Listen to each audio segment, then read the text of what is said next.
하나님 말씀 이사야서를 본문 잡았는데 뒤에 요한계시록을 보겠습니다. 요한계시록 21장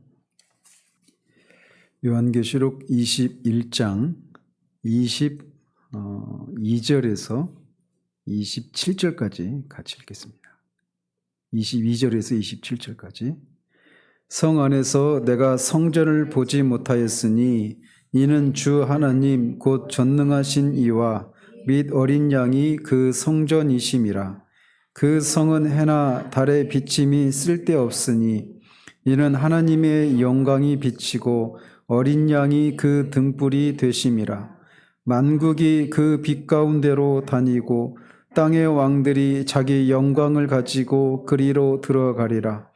낮에 성문들을 도무지 닫지 아니하리니 거기에는 밤이 없음이라.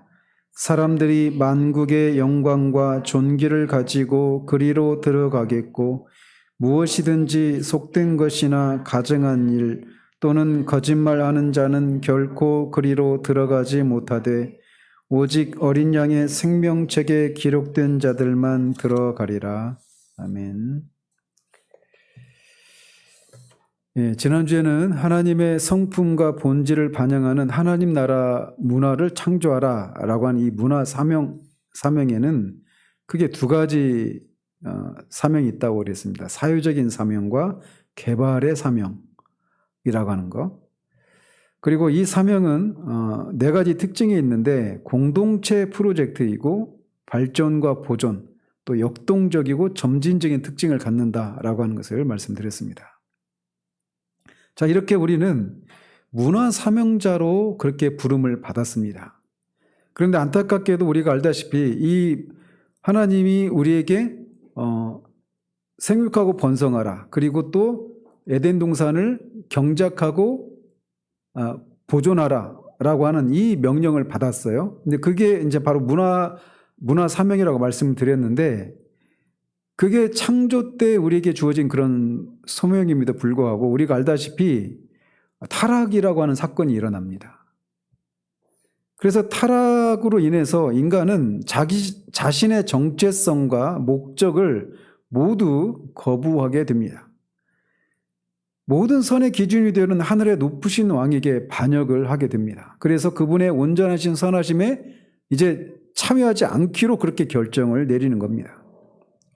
그 결과 문화 사명자로 부르심을 받을 때 무엇을 반영하는 문화를 창조하라고 부르심을 받았다고 그랬어요? 하나님의 본질과 성품을 반영하는 문화. 이게 하나님 나라의 문화예요. 근데 그거를 타락한 사건은 그것에 대한 거부도 포함된다라는 겁니다. 그러니까 하나님 나라의 하나님의 본질과 성품을 반영하는 하나님 나라의 문화를 창조하라고 하는 부름을 거부하면 어떤 문화를 창조하게 될까요? 하나님의 본질과 성품을 반영하지 않는 그런 문화를 창조하게 되는 것입니다. 그런 문화를 만들어내게 된 겁니다. 온전한 문화의 토대가 파괴되고 여러 관계들 사이에는 상처와 깨어짐만 남게 됩니다. 그래서 하나님과 인간 사이에, 또 인간과 인간 사이에, 인간과 피조물 사이에 하나님 보시기에 심히 좋았던 그 모든 관계들이 깨어지고 상하게 되는 겁니다. 이런 관계 깨어짐 안에는 일과 우리의 관계, 문화 창조자로서의 우리의 기능도 포함됩니다. 즉 일에 대한 개념도, 그리고 문화 창조자로서의 그런 부르심에도 그런 타락이 영향을 미치게 되었다는 거죠. 이것이 타락의 결과입니다. 그런데 감사하게도 거기에서 이야기가 끝나지가 않습니다. 하나님은 예수님을 통해서 잃어버린 자를 구속하고 깨진 것을 회복하기 위해서 그렇게 십자가에 달리게 하시는 일들을 하십니다. 그 결과 십자가에서 죽으시고 다시 부활하시는 것을 통해서 그 사건이 어떻게 영향을 미쳤는지를 바울은 이렇게 말을 합니다. 모든 피조물이 구속을 고대하고 있고 또 만물과 하나님 사이의 화목을 위해서 예수님이 십자가에서 돌아가셨다라고 말을 합니다. 그래서 십자가는 1차적으로는 하나님과 우리 개인 간의 이 인간 사이의 관계를 회복하는 일을 하셨습니다. 그 1차적인 일이에요. 그런데 그뿐만 아니라 모든 관계의 회복의 기초를 놓는 그런 사건이기도 했다라는 것이죠. 그래서 하나님과 우리 사이에, 인간과 인간 사이에, 또 인간과 피조물 사이에 타락으로 인해서 그 모든 관계들이 깨어졌지 않았습니까? 근데 십자가로 말미암아 이 모든 관계에 대한 회복의 기초가 놓여졌다라는 것입니다. 뿐만 아니라 창세기 1장, 2장에서 우리에게 주어진 그 문화 사명자로서의 그 부르심에도 십자가가 영향을 끼친 겁니다. 타락으로 인해서 문화 사명자의 그 사명도 영향을 끼쳤고 또 일에 대한 우리의 관념도 영향을 끼쳤단 말이에요. 근데 십자가로 인해서 그런 것에 대한 회복도 이제 그 기초가, 회복에 대한 기초가 놓여지게 되었다라는 겁니다. 그래서 예수님의 죽음은 우리에게 주어진 문화 창조자로서의 사명을 회복하고 확증하는 일을 한 겁니다. 인간이 타락함으로 하나님의 통치를 거부하는 분리된 나라가 생겼고 그것은 무질서와 죽음이 세상을 지배하는 결과를 낳게 되었었습니다. 그렇지만 예수님이 죽음을 이기셔서 어떻게 살아야 할지를 우리에게 보여주신 것입니다. 또한 하나님과 함께 일하면서 타락으로 생겨난 이 어그러진 나라들을 고쳐서 그 모든 것들을 하나님 나라와 연합시켜서 다시 원래 창조의 목적대로 회복하는 그런 것을 위해서 어떻게 살아야 되는가 이런 것을 우리에게 보여주셨다라는 겁니다. 그럼에도 불구하고 타락이라고 하는 것이 우리가 이런 청지기 직분을 감당하는데 큰 어려움을 끼친 것은 사실입니다. 타락하기 전에는 이 일이 어려운 일이 아니었어요. 에덴 동산을 경작하고 보호하라고 하는 이 문화 사명의 이 일들을 감당하는 것은 그렇게 어려운 일이 아니었습니다. 그러니까 일이 지금은 타락으로 말미암아 일이 고되고 힘들고 저주를 받은 것처럼 생각하는 그런 개념이 있잖아요. 그런데 타락 전에는 그렇지가 않았다고요. 그런데 십자가로 말미암아 이런 회복이 이루어졌음에도 불구하고 타락의 영향이 여전히 남아있기 때문에 타락하기 전과는 다른 그런 상황이라는 것입니다. 그래서 문화적인 사명을 감당해야 된다라고 하는 것을 동의하고 있는 우리 그리스도인들이 주의할 점이 바로 이거예요.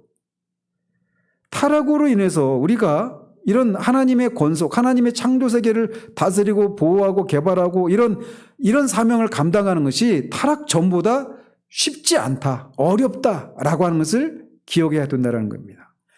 불가능한 건 아닌데 어렵다라는 것이에요. 그럼에도 불구하고 구속받은 인간에게는 예수님의 발자취를 쫓으면서 타락의 결과에 분연히 맞설 수 있는 능력이 주어져 있습니다. 그래서 그 능력으로 이제 원래부터 우리에게 주어진 이 문화 사명을 감당을 해야 되는 거예요. 침묵의 행성 밖에서라고 하는 이 책 속에서 C.S. 루이스가 이렇게 묘사를 했습니다. 우주의 창조주에게 반역한 행성을 침묵하는 행성이라고 말하고 또 어그러진 자들의 거처 이렇게 묘사를 했어요. C.S. 루이스가 그 책 속에서. 그러면서 아담과 하와의 반역 이후에 우리는 타락한 세상에서 살고 있고 우리가 바로 그 어그러진 자들이다 이렇게 묘사를 합니다. 그래서 이 아담과 하와의 그 반역으로 약이 된 여러 가지 결과들이 있었습니다. 어떤 결과들이 일어났느냐? 하나님이 보시기에 심히 좋았던 이 하나님의 질서를 거부함으로써 이 질서 대신에 무질서가 이 세상에 들어온 겁니다. 그래서 모세는 하나님의 질서에 따라 살면서 하나님의 명령에 순종하는 삶을 선택하든지 무질서와 죽음 가운데 살면서 죄의 결과를 감내하는 삶을 살든지 이 선택하는 이 둘 중에 하나를 선택하고 결정해야 된다라고 신명기 30장 11절에서 16절까지 해서 또 19절 20절에서 얘기하고 있는 겁니다. 그래서 그 구절을 다 말씀을 드릴 수 없고 19절 20절 보면 이렇게 되어 있어요. 내가 오늘 하늘과 땅을 불러 너희에게 증거를 삼노라. 내가 생명과 사망과 복과 저주를 내 앞에 두었은즉 너와 내 자손이 살기 위하여 생명을 택하고 내 하나님 여호와를 사랑하고 그의 말씀을 청종하며 또 그를 의지하라. 이렇게 축구합니다. 생명과 사망과 복과 저주 이 둘 중에 하나를 선택하라는 것입니다. 하나님의 법에 순종하는 것은 결코 쉽지 않다. 그리고 얼마나 중요한가라고 하는 것은 우리가 물어보나 마나 그렇게 물어보라 마나라고 할 수 있을 정도로 중요하고 쉽지 않은 일입니다. 우리 죄는 이 하나님의 법과 규례는 불변하기 때문에 결코 깰 수가 없습니다. 그래서 하나님의 법을 우리가 깨려고 하면 하나님의 법이 깨지는 것이 아니라 오히려 우리가 깨집니다. 이를테면 간음하지 말라라고 하는 것이 하나님의 법이에요. 그거를 깨려고 시도를 하죠. 우리나라도 이미 간통이 죄가 아니다 이렇게 했잖아요. 근데 그 결과 어떤 일이 일어납니까? 하나님의 법이 깨지는 것이 아니라 우리가 깨져요. 가정이 깨지고. 그 일로 인해서 사람들이 깨진단 말이에요. 사람들의 관계가 깨진단 말이에요. 죄는 항상 우리를 깨뜨리고 상처를 내고 피조물을 상하게 합니다. 그런데 이 타락으로 말미암아 일에 대한 관념 역시 깨어졌습니다. 타락이 일에 대한 관념에도 변화를 주게 되었단 말이죠. 그렇지만 이 세상에서 우리의 일을 제대로 이해할 수 있으려면 일에 대한 관념 중에 무엇이 깨어졌고 무엇이 깨어지지 않았는지에 대해서 정확히 파악을 해야 됩니다. 이 성경적인 직업관을 세우는 것, 우리의 일상이 어떤 의미가 있는가 이런 것들을 우리가 계속 세워가려고 하는 거잖아요, 지금. 근데 그거를 위해서는 우리에게 요구되는 게 뭐냐면 일에 대한 관념 중에 어떤 것이 깨졌고 죄로 인해서 일에 대한 관념이 어떤 부분이 깨졌고 어떤 부분이 깨지지 않았는가 이런 것을 이해하는 것이 요구된다라는 겁니다. 우리는 일이라고 하는 것을 대할 때 많은 그리스도인이 일은 저주다 이런 생각을 가져요. 그래 내일 휴일이잖아요. 좋죠. 왜요? 일을 안 하니까. 그러니까 저도 좋아요. 근데 일을 안 한다라고 하는 것에 대해서 우리가 좋은 마음을 갖는 것 이면에는 이런 것이 도사리고 있다는 겁니다. 일은 저주다. 이런 개념이 자리하고 있는 거예요. 그렇지만 일이 타락한 이후에 생겨난 게 아니죠. 타락하기 전에도 일을 하는 존재였습니다. 인간은. 즉 일이 저주를 받은 게 아니라는 거예요. 일이 저주를 받은 게 아니라 뭐가 저주를 받았습니까? 창세기 용어를 가지고 말하면 땅이 저주를 받은 거예요. 일 자체가 저주를 받은 게 아니라.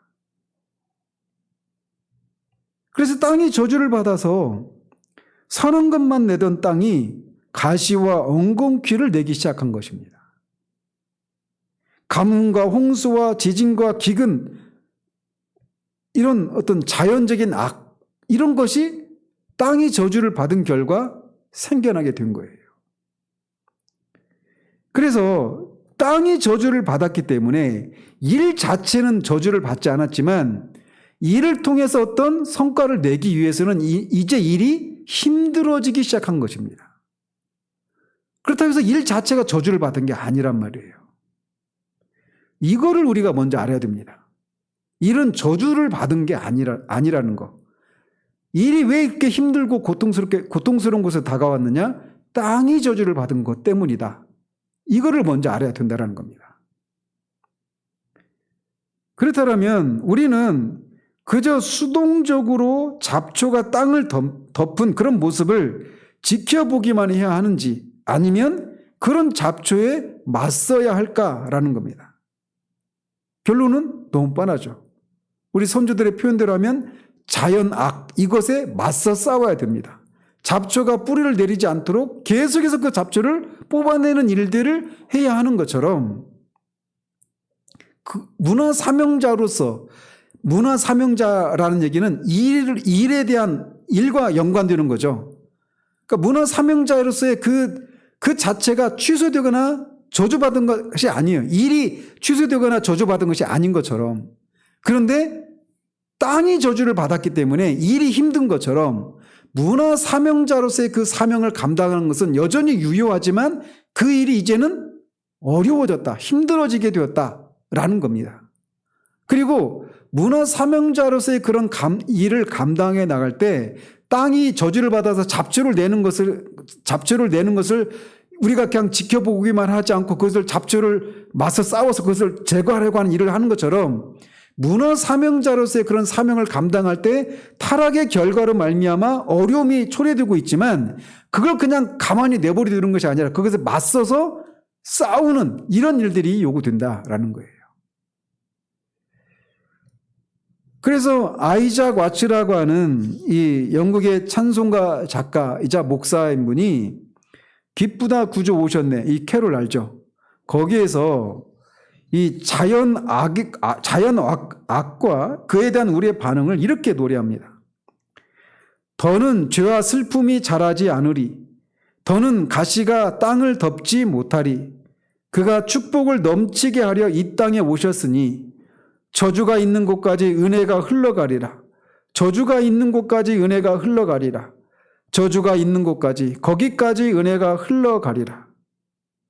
그냥 저주받은 상태로 가만히 있지 않고 그게 은혜가 그것을 흘러가서 가시와 땅 그리고 죄와 슬픔 이런 것이 그냥 숙명적으로 그걸 받아들이지 않고 그거를 바꾸고 변화시키는 이런 일을 할 수 있게 되었다라고 하면서 이렇게 노래하고 있는 겁니다. 그래서 우리가 성경적인 직업 신학을 개발하려고 하면 무엇보다도 일 역시 하나님이 심히 좋았더라라고 하는 그런 하나님의 선포에 포함되어 있는 피조물이다라고 하는 생각을 가져야 됩니다. 일은 저주받아서 생겨난 것이 아니라 저주받아서 우리에게 주어진 것이 아니라 하나님이 보시기에 심히 좋았다라고 말할 때 그 안에 일도 포함되어 있었다라는 겁니다. 그래서 일 자체는 선한 거예요. 그 자체로는. 저주받은 게 아니라는 겁니다. 근데 이 생각을 하기가 쉽지가 않아요. 이 일은 저주다. 이 생각이 너무 깊이 우리 가운데 박혀있기 때문에. 그래서 할 수만 있으면 일을 적게 하고 일을 하지 않는 것, 이것이 우리를 진짜 행복하게 만드는 것이다. 이렇게 생각한단 말이죠. 근데 그렇지 않다라는 겁니다. 일은 오히려 인간 존엄성의 한 부분이자 인간 본질의 일부로 인간은 일하시는 하나님의 형상에 참여하기 위해서 일하도록 지음받았다라고 하는 것을 우리가 기억해야 합니다. 이게 나중에 보면 있잖아요. 이제 목사님들도 저도 이제 나중에 은퇴할 거 아니겠어요? 목사님들도 보면 목사님들뿐만 아니죠. 우리가 일반 그런 직업을 가진 분들도 은퇴를 하게 되잖아요. 언젠가는 은퇴를 하고 나면 굉장히 그 은퇴한 이후의 그 삶을 어떻게 살아야 되는지를 모르고 방황을 합니다. 그리고 막 자신이 갑자기 비참해지고 이런 느낌이 있어요. 저도 그 직장을 다니다가 이제 신대원 가교에서 퇴사를 했잖아요. 근데 그냥 그 신대원 준비하느라고 뭐 공부하고 이럴 때는 잘 몰랐는데 남들이 지금 전에 직장 다닐 때 같으면 직장에 가서 일하고 막 이럴 때 그 시간에 제가 일을 하지 않고 밖에서 다른 거 하고 있을 때 갑자기 제 자신이 비참한 그런 느낌이 드는 때가 언뜻 있었어요. 근데 그것도 잠깐 동안만이었거든요. 그런데 이제 뭐 직장 다니는 분들, 그 일반 사무직이나 이런 화이트 칼라에 종사하는 분들은 50대 후반이면 정년 퇴임이잖아요. 물론 그것도 요즘은 그것조차 지켜지지 않지만 말이죠. 그렇게 퇴사하고 나면, 은퇴하고 나면 갑자기 자신에 대한 막 엄청난 무기력증에 빠집니다. 그 제가 알고 있었던 그 전에 다니는 형제 아버지가 은행 지점장인가 그러셨어요. 굉장히 그 엘리트 직장인이었잖아요.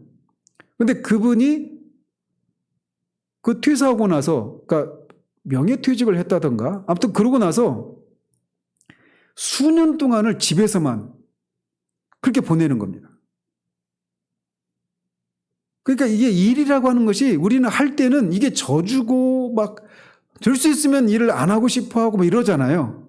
근데 일이라고 하는 개념 그 자체가 원래 저주받아서 우리에게 주어진 게 아니라는 것을 알아야 되는 거예요. 오히려 일은 인간의 존엄성의 한 부분이라는 겁니다. 그리고 인간 본질의 일부라는 거예요. 인간이 하나님의 형상으로 지음 받았잖아요. 근데 하나님이 그냥 무의도식하시는 그런 분이 아니시라는 거예요. 하나님은 일하시는 분이시거든요. 그래서 예수님이 요한복음 5장에서 말씀하신 것처럼 내 아버지가 이제까지 일하시니 나도 일한다 이렇게 말씀하시잖아요. 하나님은 일하시는 분이십니다. 그 하나님의 형상으로 인간이 지음받았기 때문에 인간은 일하는 존재예요.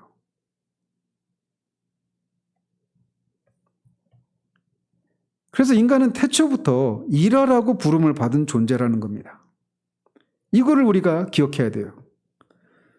그리고 일뿐만 아니라 인간도 저주받지 않았습니다. 여기서 말하는 인간도 저주받지 않았다 얘기는 타락한 이유가 아니라 구속의 결과로 말미암은 거예요. 하나님은 영적 전쟁의 승패를 가르는 전투에서 사탄이 십자가에서 그리스도를 상하게 함과 동시에 여자의 후손이 사탄을 물리치게 하셨습니다. 십자가에서 이루신 일이 바로 그거죠. 그리고 우리 인간은 하나님의 구속의 약속을 직접 받은 당사자이며 우리가 하나님과 함께 일할 때 우리의 일은 이 세상에서 구속의 매체가 됩니다. 그렇지만 우리를 향한 하나님의 뜻에서 큰 부분을 차지하는 우리의 삶과 일 전체는 앞에서도 말씀드린 것처럼 죄가 가지고 온 그 타락 때문에 힘들 수밖에 없어요. 타락하기 전과는 다르게. 그래서 죄로 말미암아 상할 대로 상한 세상에서 우리에게 맡겨진 그 역할을 감당하는 것은 결코 쉽지 않습니다. 그러다 보니까 일 자체가 어떤 그 하나님으로부터 표류하는 그런 상황에 봉착하는 경우들이 많다라는 거죠. 청지기 직분, 소명, 진취성, 문화적 사명의 한 부분으로서의 일에 갖가지 의문이 제기되면서 일을 지루하고 답답하고 기계적이고 반복적이고 힘들고 심지어 허무하다고 생각하게 되는 그런 지경에 이르기도 합니다. 우리가 일이 선하다, 인간의 본질이고 인간의 존엄성의 한 부분이다. 이걸 인정하면서도 그리고 타락했지만 다시 십자가의 구속의 은혜로 우리가 구원받고 일을 원래 그 창조의 목적에 합한 그런 것으로 우리가 그 일에 종사하는 것을 통해서 우리가 하는 일을 통해 하나님 나라의 그런 가치관을 실현하고 하나님 나라의 문화를 창조하는 그런 일로 부르심을 받았다. 이렇게 동의하고 그렇게 하고 싶어 하면서도 그 타락한 세상에서 그 일을 감당하려고 하니까 힘들어서 일에 대해서 우리가 종종 이렇게 지루하고 답답하고 막 허무하고 힘들다 이런 개념만 생각하기 쉽다라는 것이죠. 그러다 보니까 일에 대해서 그리스도인들조차도 그 우리의 일 그리고 직장, 직업 이런 것들의 그 가치를 충분히 알지 못한 채 하루빨리 여기서 벗어나기만을 꾀하는 그런 모습이 우리 가운데 있다라는 겁니다. 그렇지만 우리가 이 타락한 세상에서 우리가 살면서 우리에게 두 가지 악에 싸워야 될 책임이 우리에게 주어져 있다는 것을 알아야 됩니다. 하나는 뭐냐? 윤리적인 악과 자연적인 악, 이렇게 말할 수 있습니다. 타락의 영향에서 모든 피조물을 구속하기 위한 싸움이 지금도 전개되고 있습니다. 그래서 한 축에서는 일반 은총의 영역에서 이런 일들이 진행되죠. 자연 악에 맞서 싸우기 위해서 일반 은총의 영역에서 어떤 일들을 합니까? 인간이?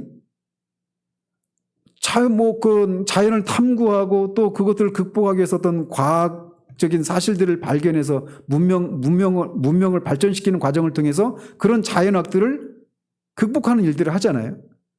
또 어떤 도덕적인 악, 윤리적인 악과 맞서 싸우기 위해서 빈곤을 척결하기 위해서 어떤 경제 시스템이나 경제 정책이나 이런 것들을 개발하고 하는 것을 통해 그런 어떤 빈곤과 가난과 부의 불평등 이런 것들을 해결하기 위한 그런 노력들을 하죠.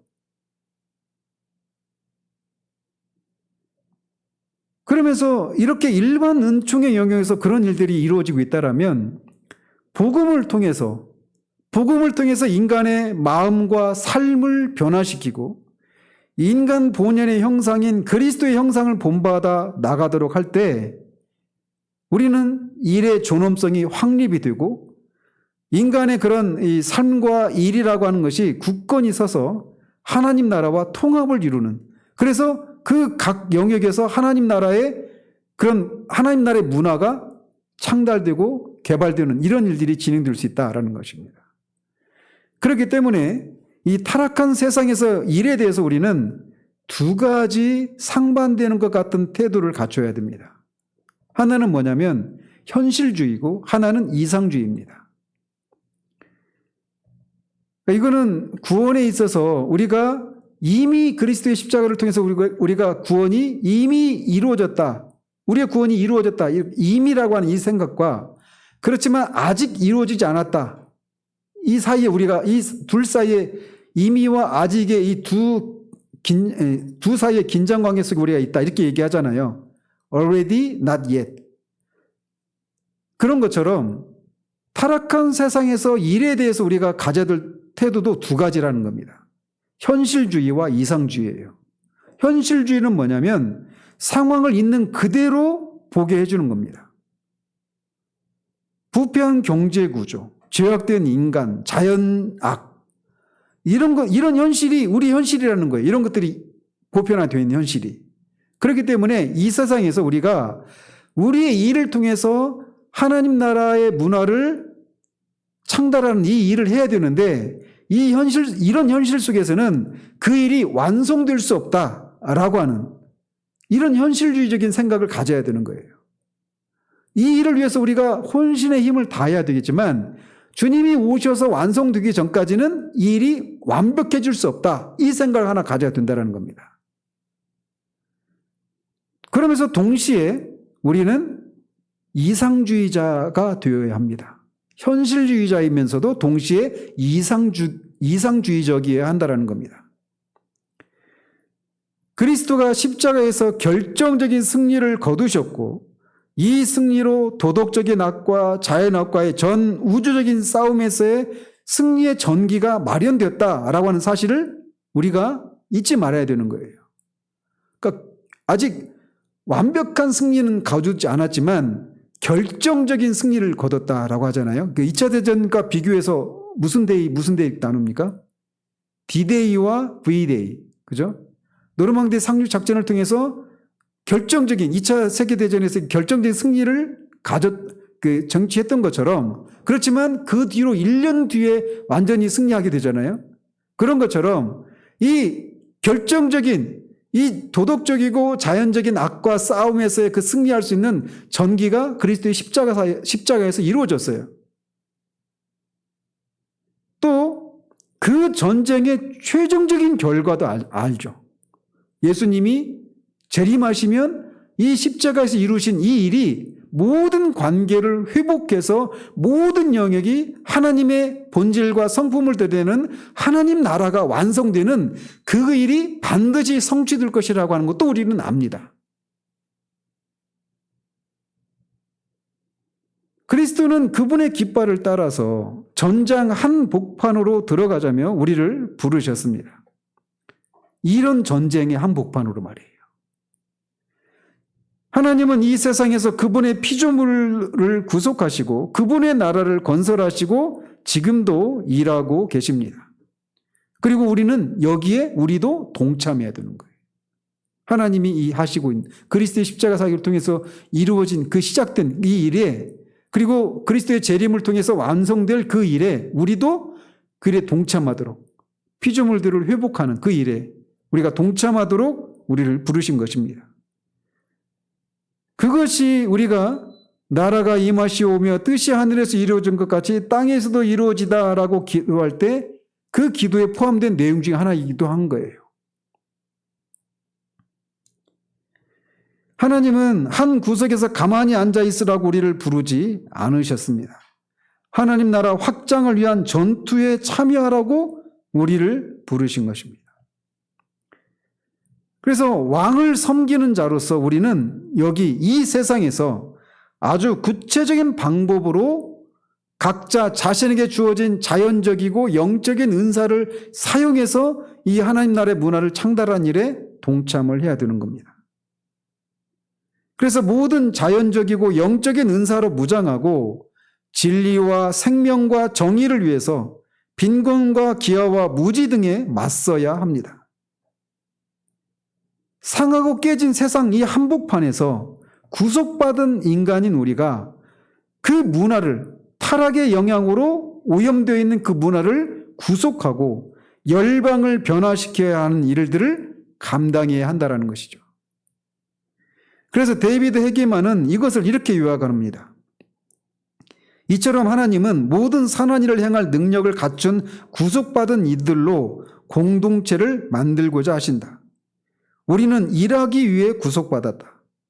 인류는 땅을 개발해 영광스러운 전원도시로 일구고 궁극적으로 그토록 고대하던 유업을 차지하라는 에덴의 부르심으로 돌아가기 위해 다시 의로움을 입게 된 것이다.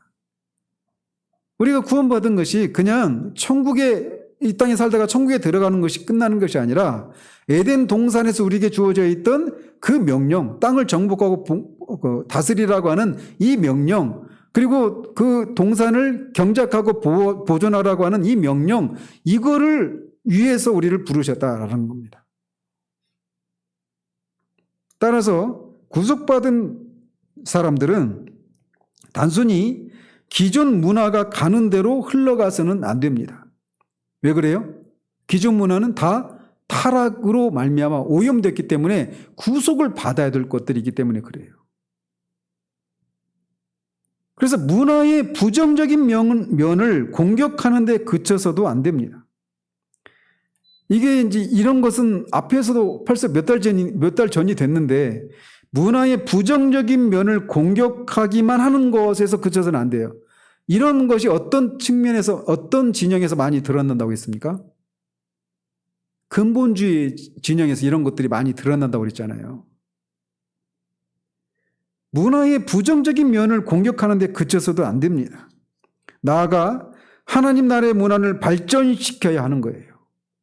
그래서 이걸 조금 더 이렇게 일반화된 용어로 문화를 개혁해야 된다.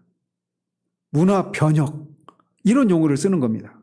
문화가 있는 그대로 흘러가서는 안 돼요. 왜? 문화는 모두 오염이 됐으니까. 하나님 나라의 본질, 하나님의 성품과 본질을 반영하지 않는 그런 문화이기 때문에 그런 것들을 개혁해야 되는 거예요. 그게 흘러가는 대로 내버려둬서도 안 되고, 그렇다라고 비판만 해서도 안 되고, 그거를 개혁하는 일들을 적극적으로 동참해서 그런 일들을 변혁하는 일들을 해야 된다라는 것입니다. 그래서 윌리엄 윌버포스나 이런 사례들을 말씀을 드렸잖아요. 언제나 세상의 제도에 맞서서 대안의 문화를 제시하는 자가 되어야 한다라는 겁니다. 여기 이 땅에서 말이죠. 어둠을 저주하는 정도로는 부족하고 우리가 어둠 가운데 촛불을 켜는 자가 되어야 한다는 것입니다. 타락은 부인할 수 없는 현실입니다. 그렇지만 우리는 그 현실에 그냥 가만히 있는 것이 아니라 맞서 싸워야 합니다. 문화가 변화되고 열방이 새로워지는 날이 분명히 옵니다. 그게 언제일까요? 예수님이 재림하실 때죠. 근데 그 예수님이 재림하시기까지 우리가 우리의 직업과 일을 통해서 이렇게 하나님 나라의 가치관을 드러내고 하나님의 성품과 본질을 드러내는 하나님 나라 문화를 창달한 일들을 계속해 나가야 한다는 거예요. 근데 이런 질문을 할 수 있죠. 어쨌든 이게 주님이 오실 때까지는 완성이 되지도 않고 우리가 하는 것들이 과연 우리의 그런 문화 사명을 감당해서 그 창달된 그런 문화들이 주님이 재림하셔서 도래하게 될 그 하나님 나라, 천국에서, 새하늘과 새 땅에서 그게 어떤 위치를 차지할까? 그게 의미가 있을까? 이런 질문을 가질 수 있겠죠. 내가 오늘 여기서 평생을 하나님이 주신 사명을 좇아서 내게 주어진 그런 은사를 가지고 적극적으로 뭘 공부한다든지 뭔가를 막 해가지고 뭔가 어떤 것을 읽어냈어요.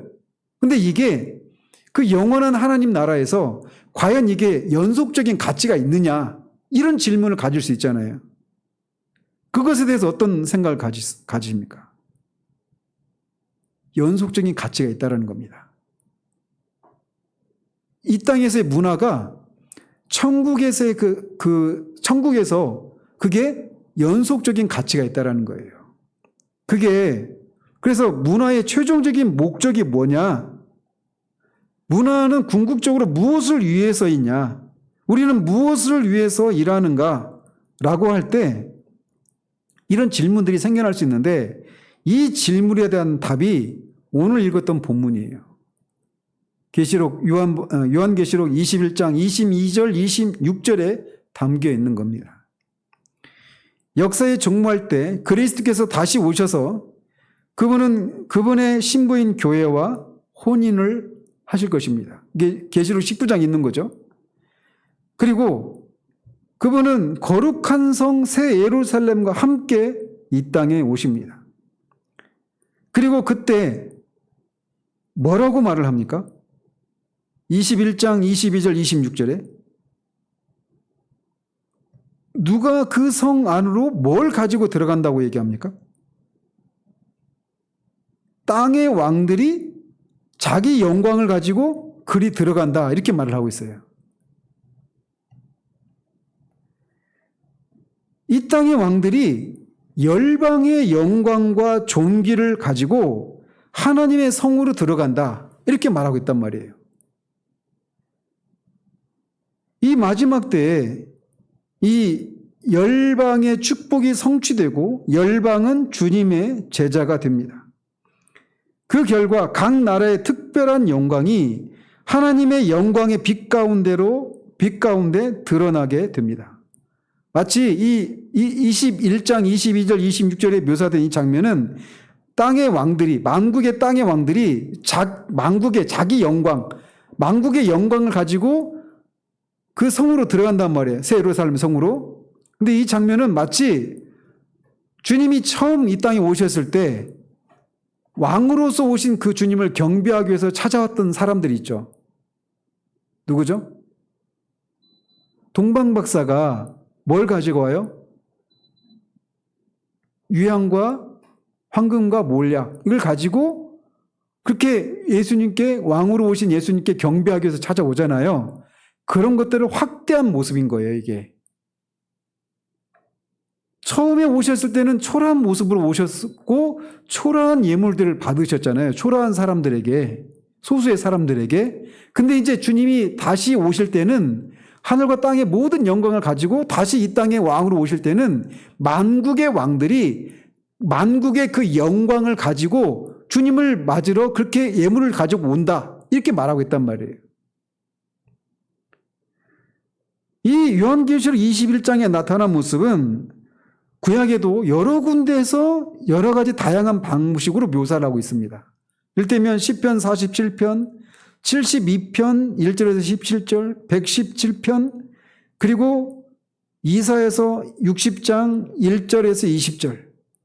62장 1절에서 3절, 66장 18절에서 21절까지 이런 장면들에서 이 요한계시록 21장 22절에서 26절에 있는 이 장면을 묘사하고 있어요. 그러니까 거기서 예언되었던 것들이 21장 22절 26절에서 성취된다 이렇게 말하고 있는 거예요. 특별히 이사야서 60장 1절에서 20절과 요한계시록 21장 22절에서 26절이 서로 겹치는 그런 부분들이 있습니다.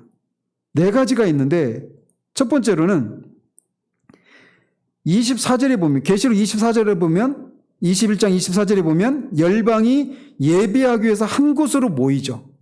근데 이게 이사야서 60장 1절에서 3절에서 묘사하고 있는 거예요. 예언하고 있었던 거예요.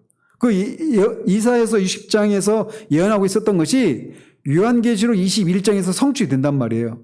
그래서 이 두 가지 환상이 서로 네 가지 측면에서 유사점이 있다는 겁니다. 첫 번째가 열방이 예배하기 위해서 한 곳으로 모인다라고 하는 이 유사점이 하나 있고, 두 번째는 거기에는 더 이상 고통이 없다라고 하는 유사점이 있습니다. 그리고 세 번째는 성문이 다시 닫히지 않는다라고 하는 유사점이 있고, 네 번째는 열방이 예물을 드린다라고 하는 이런 공통점이 있어요. 그러면서 이사야서 60장 4절에서 14절에 보면, 자, 계시록 21장에서도 보면 만국이 그 만국의 영광을 가지고 온다고 그랬잖아요. 그게 예물을 드리는 것으로 그렇게 묘사되어 있단 말이에요. 거기서 드리는 만국의 영광 또는 만국이 드리는 만국의 그 왕들이 드리는 그 예물이라고 하는 것이 뭐냐? 이게 바로 문화다. 이렇게 해석을 하는 거예요. 교육주 입장에서는. 그래서 60장 이 4절에서 14절까지 보면 거기에 기록된 예물들이 다양합니다. 그러니까 바다의 부, 이방 나라들의 재물, 낙타, 미디안과 에바의 어린 낙타, 스바 사람들의 금과 유향, 또 게달의 양, 그다음에 느바요스의 순양, 다시스의 배들, 그리고 그들이 가져온 그 배들에 실려 있는 은금, 이방 나라들이 다양한 그런 재물들을 가지고 그 성으로 들어올 것이다라는 거예요. 근데 그 장면을 요한계시록에서는 만국의 열왕들이 만국의 영광을 가지고 들어온다 이렇게 묘사하고 있다는 겁니다. 그래서 이 말씀에서 열방이 살아계신 하나님을 예배하고 어린 양의 혼인을 축하하기 위해서 이렇게 모이는 거예요. 마치 우리가 결혼식에 축하하러 갈 때 뭘 가지고 가요? 축의금을 가지고 가잖아요. 여기서는 이제 축의금이 아니라 현물로 이렇게 표현하는 겁니다. 그렇게 하는 것처럼, 근데 이게 이 결혼식이 그냥 일반인의 결혼식이 아니라 만왕의 왕의 결혼식이란 말이에요. 그러니까 만왕의 하늘과 땅의 그 모든 만왕의 왕 중의 왕, 주의 결혼식이기 때문에 이 땅의 그런 모든 왕들이 각 나라의 그런 예물과 각 나라의 영광을 가지고 그렇게 들어간다는 겁니다. 근데 그 각 나라의 왕들이 가지고 오는 예물이 똑같지가 않아요. 그 각 나라마다 나오는 그런 천연 자원이나 이런 것들이 다르잖아요. 그 나라에서 나오는 것들, 그 나라의 영광을 가지고 그렇게 다양한 그런 예물과 다양한 그런 영광을 가지고 들어간다는 겁니다. 왕의 결혼을 축하하기 위해서. 그런 것을 이제 계시록에서 그렇게 표현하고 있는 거예요. 무슨 말씀인지 아시겠죠? 근데 거기서 만왕의 왕들이 가지고 오는 그 예물이라고 하는 것이 그냥 문자적으로 그런 금은보화와 낙타 이런 것뿐만 아니라 문화라고 하는 것 속에 다 총괄해서 말할 수 있다는 겁니다. 그래서 사람들의 손으로 행한 일, 공예품, 예술, 각자의 재능으로 빚은 작품들 이런 것들을 그리스도께 선물로 가져온다라는 거예요. 확대해서. 무슨 말씀인지 아시겠죠? 그래서 각 나라가 공예, 음악, 미술, 연극, 춤 등 아름다운 문화와 다양한 천연 자원을 그리스도께 선물로 드리고 있다. 이렇게 말을 할 수 있다는 겁니다. 만국의 왕들이 가지고는 만국의 영광이라고 하는 것이 이런 어떤 그 천연 자원, 자원과 이런 귀금속뿐만 아니라 이런 모든 분야의 문화 이런 것들을 다 가지고 들어가는 거다라는 겁니다.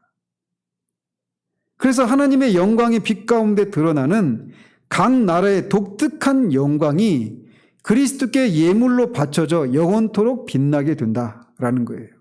그래서 개혁주의 신학자인 앤서니 후크마가 개혁주의 종말론에서 문화의 최종 목표를 이렇게 얘기를 합니다. 이 땅의 거민에는 탁월한 업적을 달성하고 현세에서 대단한 권력을 휘두르는 왕과 지도자와 같은 이들도 포함된다. 이 땅에서 하나님께 영광을 돌리는 일을 행하는 것들은 그 일이 어떤 일이든지 내세에서도 기억될 것이다. 그렇게 말해도 무방하리라. 하지만 그뿐이 아니다. 이 말씀에 따르면 각 나라가 현세의 삶에 각자 독특하게 기여한 바가 새 땅에서의 삶을 풍요롭게 한다고 해석하면 너무 지나칠까? 그렇다면 지금 이 땅에서 일군 최고의 문화와 예술을 우리가 물려받게 되지 않을까? 이런 얘기를 하는 거예요. 좀 추상적이죠.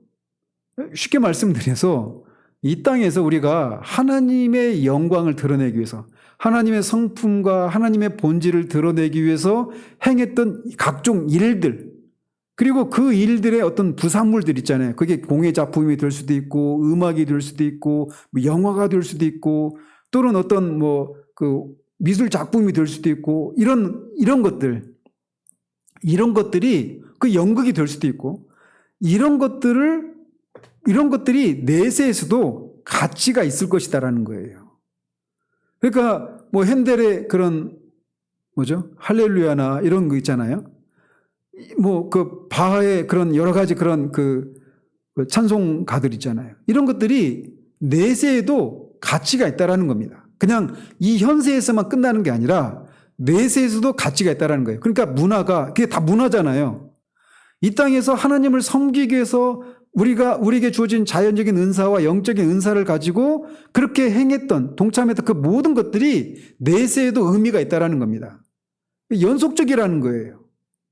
그러니까 어차피 주님이 오면 다 불타버리고 다 모든 것들이 소용없을 건데 여기서 우리가 기껏 주님을 위해서 행했던 그 모든 것들이 무슨 의미가 있느냐 이렇게 말할 수 있는데 그렇지 않다라는 거예요.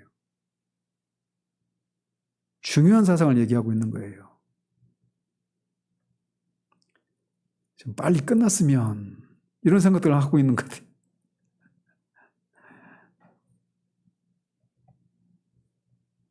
성경은 그래서 이게 다른 말로 표현하면 옛 질서 가운데 옛 질서는 새 질서의 반대 개념이겠죠. 그럼 옛 질서는 뭐고 새 질서는 뭘까요? 옛 질서는 주님이 오시기 전까지의 질서예요. 그리고 새 질서는 주님이 재림 이후의 그 질서를 새 질서 이렇게 말할 수 있습니다.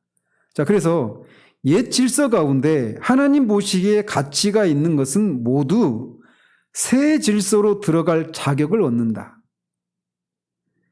요한의 하늘은 인간이 현세의 불치병으로부터 도피하기 위해 찾는 세상을 부인하는 열반의 하늘이 아니라 하나님의 피조물의 선함을 확증하는 인장이다. 무슨 말씀인지 아시겠습니까? 다시 한번 읽어드릴게요.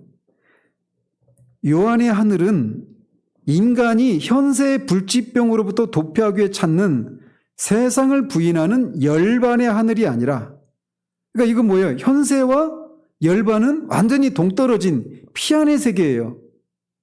그런 게 아니라는 겁니다. 요한이 말하는 하늘은. 요한이 말하는 하늘은 그건 뭐냐? 하나님의 피조물의 선함을 확증하는 인장이다라는 겁니다. 어떤 면에서? 옛 질서 가운데 하나님이 보시기에 가치가 있는 것은 모두 새 질서로 들어가기 때문에. 근데 열반은 옛 질서에 속한 것은 열반의 세계는 아무것도 없죠. 그런데 성경에서 말하는 이 하늘, 새 하늘과 새 땅, 여기는 그렇지 않다라는 겁니다. 이거를 이렇게도 얘기했어요. 그래서 열방이 이 땅에서 알고 사랑한 최상의 보화와 보물이 하나님의 광채로 모든 결함이 사라지고 변화받아 하늘의 보화로 천국에 쌓인다. 그러니까 옛 질서에 있었던 그 하나님이 보시기에 가치가 있었던 것들, 이런 것들이 후대에도 그대로 남지는 않아요. 그대로 이어지지는 않아요. 왜? 여전히 타락의 영향이 있으니까. 그래서 그 타락의 그 요소들은 다 제거된 채 여전히 남아있는 거예요. 그러니까 어디서 본 듯한데 새롭고 그 옛날과는 아무런 상관이 없는 것이 아닌 이런 상태라는 거예요. 그래서 그거를 이 C.S. 루이스가 마지막 전투에서 이거를 이렇게 그리고 있는 거예요. C.S. 루이스 나니아 연대기 아시죠? 그 작가이기도 합니다. 근데 그 C.S. 루이스가 마지막 전투에서 이렇게 얘기를 합니다. 루이스는 우리가 지금 거하는 이 타락한 세상을 그림자 나라로 이렇게 불러요. 그리고 새 하늘과 새 땅을 아슬란의 나라로 부릅니다. 나니아 연대기에 보면 아슬란, 그리스도를 상징하는 그 사자가 아슬란이라고 하는 이름으로 등장하잖아요. 그래서 이 땅을, 타락한 세상을 그림자 나라, 그리고 새 하늘과 새 땅을 아슬란의 나라 이렇게 명명을 해요. 자, 그러면서 사자 아슬란은 하늘과 땅의 왕이신 그리스도를 상징하는 캐릭터입니다. 그러면서 마지막 전투의 영웅들이 그림자 나라에서, 그림자 나라는 어디라고요? 타락한 세상이에요. 여기 이 세상, 우리가 살고 있는 세상. 우리가 살고 있는 이 타락한 세상에서, 이 세상으로 묘사된 그림자 나라에서 아슬란의 나라, 여기는 어디라고요? 그리스도의 나라이고 새하늘과 새 땅이에요. 이렇게 그림자 나라에서 아슬란의 나라로 들어갈 때 아슬란은 더 높이, 더 깊이 들어오라고 부르며 그들을 반깁니다. 아이들은 더 깊이, 더 높이 들어가면서 점진적인 계시를 발견한다. 더 깊이 들어갈수록 그들이 그림자 나라에서 벗어나 더 자유로운 곳에 있다는 사실을 더 확실하게 깨닫는다. 그들이 갈망했던 곳, 그들이 원래 있어야 할 곳에 왔다는 사실을 깨닫게 된다. 루이스는 이렇게 기록한다. 마침내 내 집에 왔다. 여기가 진짜 내 나라야. 여기가 내가 있어야 할 곳이야. 지금까지 깨닫지 못했지만 바로 여기가 내가 평생 찾던 땅이야. 이야기 속의 영국 아이들은 더 높이, 더 깊이 들어가면서 마침내 집에 다다랐을 뿐 아니라 자신들이 전에 그곳에 온 적이 있다는 느낌을 받는다. 무슨 말씀 아시겠어요? 그러니까 완전히 내가 그토록 갈망했던 그 땅에 왔구나 이렇게 생각했단 말이에요. 근데 자꾸 들어가 보니까 전에 왔던 곳에 온 것 같은 느낌을 받는다는 겁니다. 그리고 여정을 계속하면서 그 땅이 바로 모든 영광으로 빛나고 있는 영국임을 깨닫는다. 불순물과 찌꺼기는 모두 태워 없어지고 오직 고유한 아름다움만 남은 영국인 것이다. 이 그림에서 루이스는 구속받고 하나님의 영광의 빛 가운데 정결해진 각 문화의 진정한 선을 아름답게 그려낸다. 무슨 말씀인지 아시겠어요? 이 땅에서 우리가 하나님의 성품과 본질을 반영하는 하나님 나라 문화를 창조하는 그런 문화 사명자로 우리가 부르심 받았단 말이에요. 그래서 우리에게 각자에게 주어진 자연적인 은사와 영적인 은사를 사용해서 뭔가를 합니다. 우리의 일과 직업을 통해서, 우리 일상의 삶을 통해서. 그러면 어떤 부산물들이 있을 거 아니겠어요? 근데 그 부산물들이 그냥 불을 통과하면서 그냥 다 사라져버리고 아무것도 없는 것이 아니라 하나님 보시기에 가치가 있었던 것들이 새하늘과 새 땅에서도 그대로 이어진다는 거예요.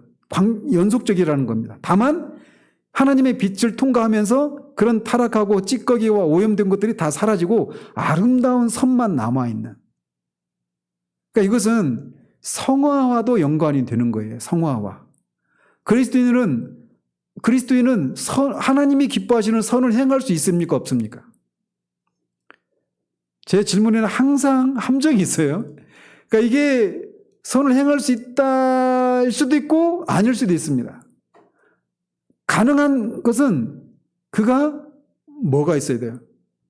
성령의 능력 그리고 그리스도의 중보를 통해서 하나님이 기뻐하시는 선을 행할 수가 있는 겁니다. 우리에게는 그런 오염된 그 죄들이 남아있잖아요. 그래서 우리가 어떤 선한 동기로 주님을 섬기기 위해서 한다 하더라도 우리의 그 간절하고 진실한 눈물 속에도 우리의 야망과 다른 사람에게 자랑하고 싶어하고 이런 것들이 섞여 있단 말이에요. 늘 불순한 것들이 섞여 있어요. 그런데도 불구하고 하나님이 그것을 완전한 섬김으로 받으십니다. 나중에 하이델베르크 요리문답에서 살필 거예요. 제가 누차 몇 번 말씀드렸지만 그거를 발견하고 저는 막 정말 뛸 듯이 기뻤습니다. 왜냐하면 제 안에서 주님을 위해서 막 그런 주님을 기쁘시게 해드리기 위해서 뭔가를 하는데도 항상 그 자라고 하는 것에서 나오는 그 더러운 것들이 섞여 있으니까. 근데 그리스도의 그 중보를 통해서 우리의 부족한 섬김이 완전한 섬김인 것처럼 그렇게 하나님이 받으실 수 있는 거예요. 그런 면에서 그리스도는 선을 행할 수 있습니다. 그것이 갖춰진다면. 마찬가지예요. 그래서 우리의 섬김이 하나님 앞에 상달되는 의미가 있는 겁니다. 이 땅에서의 그 문화가 이 하나님의 영광의 빛을 통과하면서 그런 죄의 찌꺼기들이 다 제거되고 그 새하늘과 새 땅, 아슬란의 나라에서도 영원히 그렇게 참다운 아름다움만 딱 드러나는 그런 연속성이 있는 것처럼 말이죠.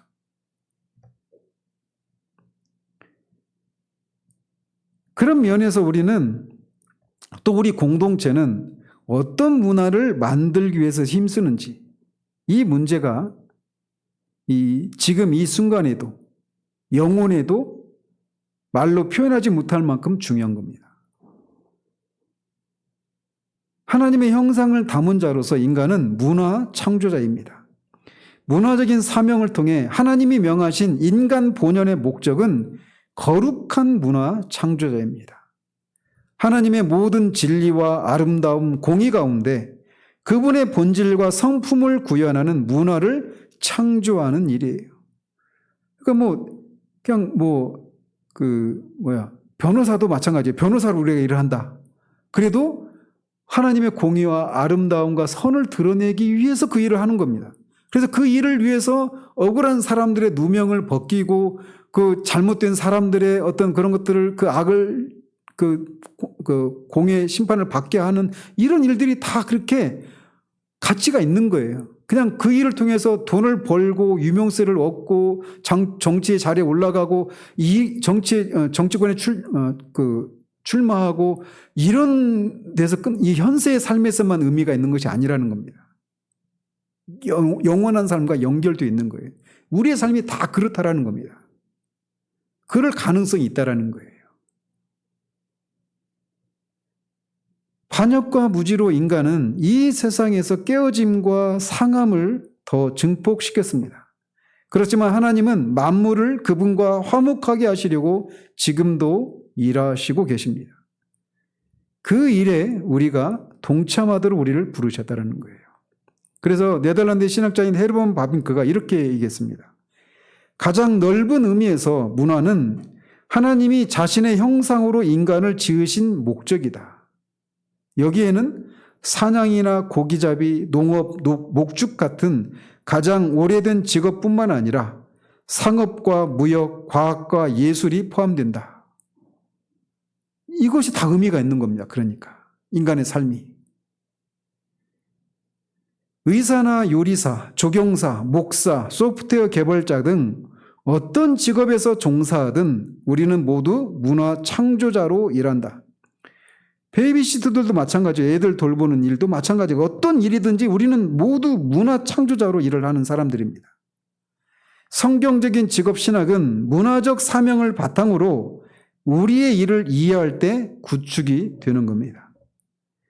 성경의 거대 서사 이 전체가 창조에서 완성까지 전 과정을 증언하고 있듯이 우리는 궁극적으로 사람들이 그리스도께 나아가고 하나님 나라의 삶에 가까이 가며 자신의 삶과 일을 하나님 나라 문화 확장에 드리는 모습을 보기 위해서 일을 하고 있는 겁니다.